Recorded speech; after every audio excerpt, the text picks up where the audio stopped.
Sereno series gas fireplaces are designed to be the most serviceable fireplace available. The controls on this series are hidden behind sliding access panels. When you first install these fireplaces, there are a couple of steps that must be performed to prepare the fireplace for use.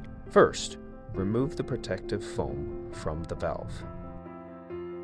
Next, remove the two Tek screws securing the sliding access panels.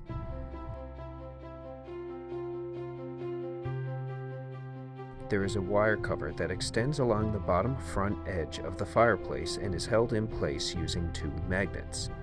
Push the cover back and rotate up and out to remove. Make sure that the wires are routed away from the magnets when reinstalling the cover. The panels should move freely. We recommend using two hands when sliding the panels.